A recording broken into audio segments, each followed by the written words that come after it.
Second question যেটা সেটা হলো এটা কি বিজয় কিনা, এটা কি স্বাধীনতা কিনা? এই প্রশ্নের অ্যান্সারটা আসলে অলরেডি স্পষ্ট হয়ে যাওয়া উচিত।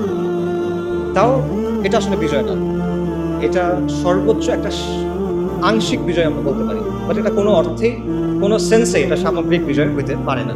এটা কেন পারে না, এটার অনেকগুলো রিজন আছে, বাট আমি কিছু রিজন একটু আগে আলোচনায় চলে আসছে, মানে আমি আরো কয়েকটা রিজন দিই। প্রথম কারণটা হলো পোস্ট কলোনিয়াল স্টেট, উত্তর ঔপনিবেশিক রাষ্ট্র, একটা কঠিন বাংলা শব্দ। এটা একটা কারণ যে এই কাঠামোটা রেখে আপনি আসলে কখনো স্বাধীন হতে পারবেন।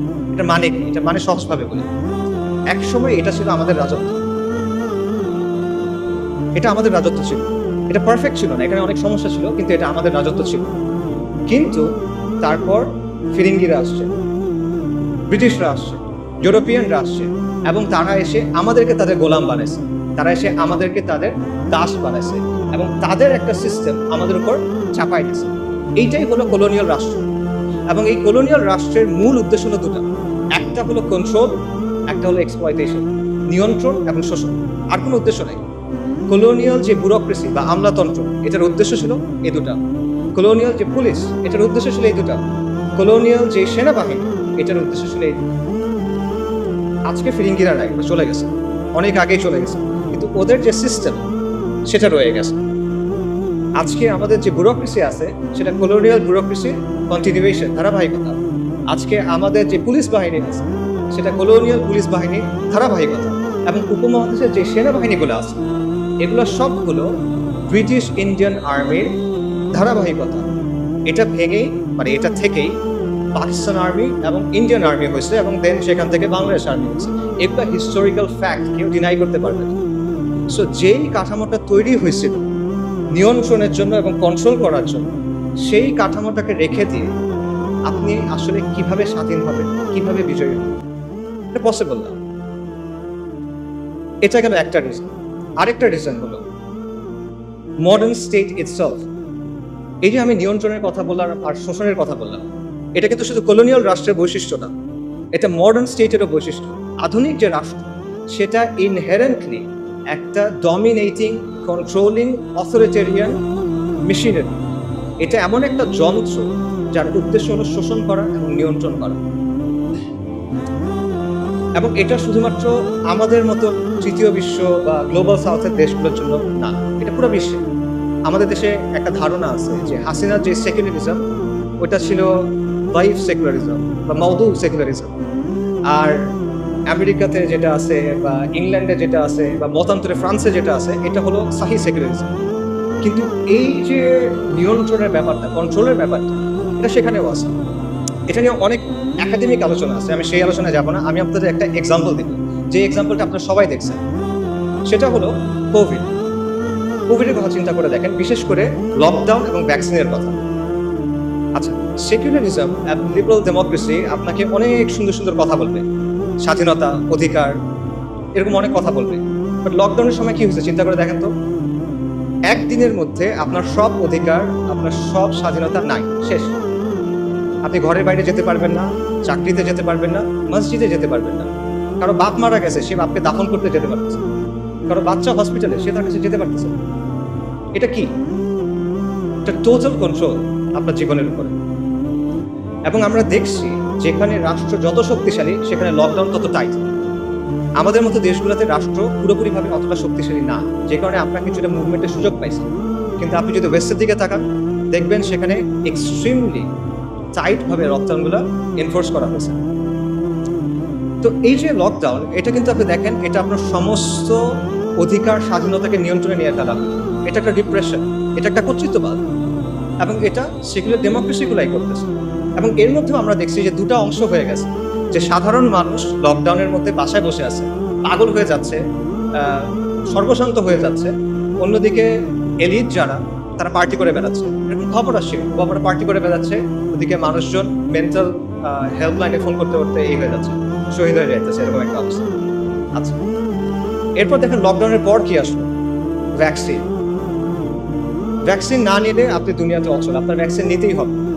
আপনার শরীরের মধ্যে আপনি একটা আনটেস্টেড এক্সপেরিমেন্টাল ড্রাগ নেবেন, এখানে আপনার কোনো সে নাই।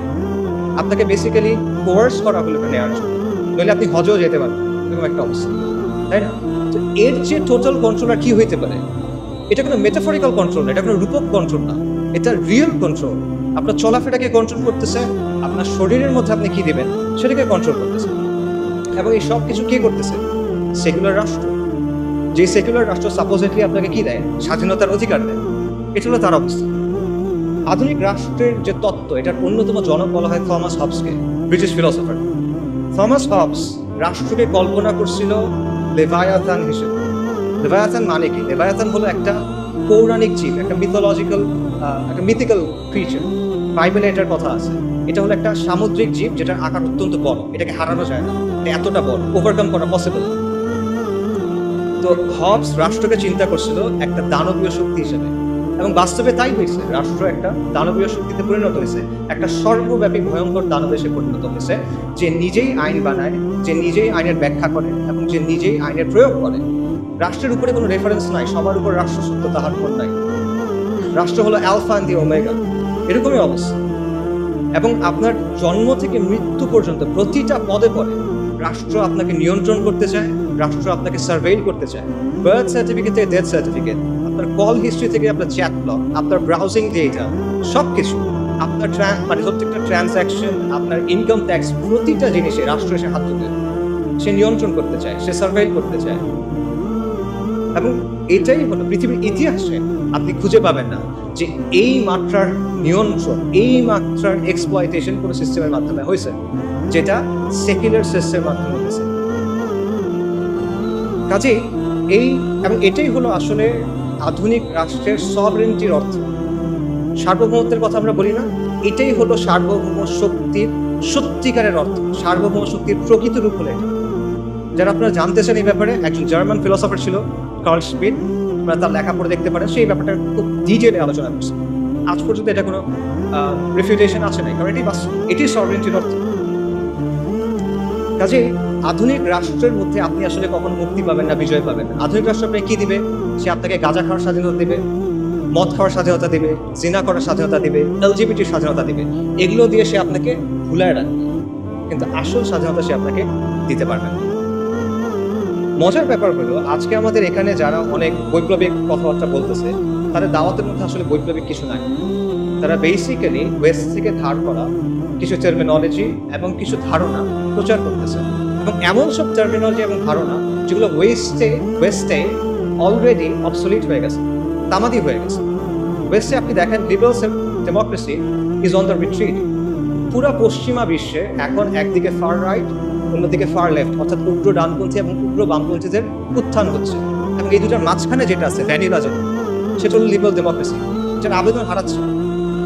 এবং মাল্টিপোলার বিশ্বের কথা আপনারা সবাই শোনেন, মাল্টিপোলার বিশ্বে লিবারাল ডেমোক্রেসির ভাত নাই, এবং এটার যে বয়ানগুলো আছে অলরেডি এগুলো সব ভেঙে যাচ্ছে। লিবারাল ডেমোক্রেসির প্রধান একটা বয়ান হলো মানবাধিকার। গাজা জেনোসাইডে আমরা দেখছি যে মানবাধিকার বলে আসলে কিছু নাই। গাজাতে কি হয়েছে আমরা জানি, এটা আসলে বলতে গেলে ট্রমাটিক একটা এক্সপিরিয়েন্স হয়ে যাবে। মানে বাবা তার বাচ্চার কাছে গেছে, বাচ্চার ডেড বডি নাই, পলিথিনের ভিতরে করে সে ছিন্ন বিচ্ছিন্ন কিছু অংশ নিয়ে আসতেছে। মানবাধিকার কোথায়? যারা মানবাধিকার কথা সবচেয়ে বেশি বলে তারা হলো ইসরায়েলকে উইপেন্স দিচ্ছে, পলিটিক্যাল ক্লাউড দিচ্ছে, রাইট? সো মানবাধিকার কোথায়? মানবাধিকার বেসিক্যালি একটা আদর্শিক হাতিয়ার, যেটা ইউজ করে ওয়েস্ট তাদের জিওপলিটিক্যাল ইন্টারেস্ট অ্যাডভান্স করে, তাদের নিজেদের স্বার্থ হাসিল করে। একই কথা আন্তর্জাতিক আইনের ক্ষেত্রে। ওই আন্তর্জাতিক আইন কই? ইসরায়েল নানা জায়গায় গিয়ে অ্যাটাক করতেছে, কনসুলেটের ভেতরে গিয়ে অ্যাটাক করছে, যেটা কখনো হয় না। কই আইন কোথায়? নাই। এগুলো রেটরিক, যেগুলো ওয়েস্ট তাদের ইচ্ছা মতো ইউজ করে তারপর ফালায়। কিন্তু আমরা এগুলো বিশ্বাস করে বসে আছি, আমরা মনে করছি এটা মনে হয় অনেক বৈপ্লবিক কিছু একটা। এবং ফাইনালি আপনি দেখেন গাজা এটাও প্রমাণ করছে যে ডেমোক্রেসি অ্যাকচুয়ালি ওয়ার্ক। কেন এটা আমি বলতেছি? দেখেন ওয়েস্টে অনেক মানুষ কিন্তু গাজা জেনোসাইডের বিপক্ষে, তারা এটার বিরুদ্ধে রাস্তায় মার্চ করছে, তারা প্রতিবাদ করছে, এটা আমরা স্বীকার করতে হবে এবং আমরা এটা অ্যাপ্রিসিয়েট করি, তারা হেদায়েত করে। কিন্তু তাও তারা এটা বন্ধ করতে পারতেছে না। অনেক মানুষ এটার বিরুদ্ধে, কিন্তু তারা এটা বন্ধ করতে পারতেছে না। এটা কেন? কারণ তারা যাকেই ভোট দিচ্ছে দেখা যাচ্ছে যেই ক্ষমতায় আসতেছে সে জায়নিস্টদের পকেটে এবং সে গ্লোবাল এলিটদের পকেটে। তার মানে হলো ডেমোক্রেসির মধ্যে আবারও ডেমোক্রেসির যেটা আতুরঘর, সেই জায়গাতেও এটা আসলে জনগণের আকাঙ্ক্ষার প্রতিফলন করতে পারে না। ডেমোক্রেসি নিয়ে আপনি অনেক সুন্দর সুন্দর কথা বলতে পারেন, but at the end of the day it can be hacked, it can be hacked very easy, যেটা আমরা দেখতেছি। কাজে এত কিছুর পরও যারা ওই মানধাত্তা আমলের লিবারাল ডেমোক্রেসির কথা বলতেছে অনেক বৈপ্লবিক বয়ান হিসেবে, তারা আসলে ওয়ার্ল্ডের ট্রেন্ডটা বুঝতেছে না হয়তো, এবং তারা একটা ডেট এক্সপায়ার্ড মাল বিক্রি করার চেষ্টা করছে। তারা বিপ্লবের কথা বলতেছে, বাট তারা পশ্চিমা প্যারাডাইম থেকে বের হইতে পারতেছে। তাদের মধ্যে পশ্চিমা আদর্শ নিয়ে এক ধরনের ফিক্সেশন আছে, তাদের মধ্যে পশ্চিমা থিওরি নিয়ে এক ধরনের ফেটিশিজম আছে। পশ্চিম যেটা বলছে ওটাই সহি, পশ্চিম যেটা বলছে ওটাই সমাধান, অল্প স্বল্প কিছু চেঞ্জ করতে হবে, liberal democracy with Bangla characteristics, এটা হলেই হয়ে যাবে। এই হলো তাদের প্রস্তাবনা।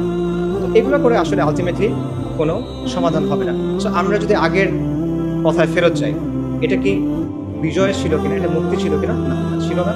যদি সহি সেকুলারিজম বা সহি ডেমোক্রেসি আসে, যেটা আসবে না, যদি আসে তাও সেটা বিজয় এবং মুক্তি হবে।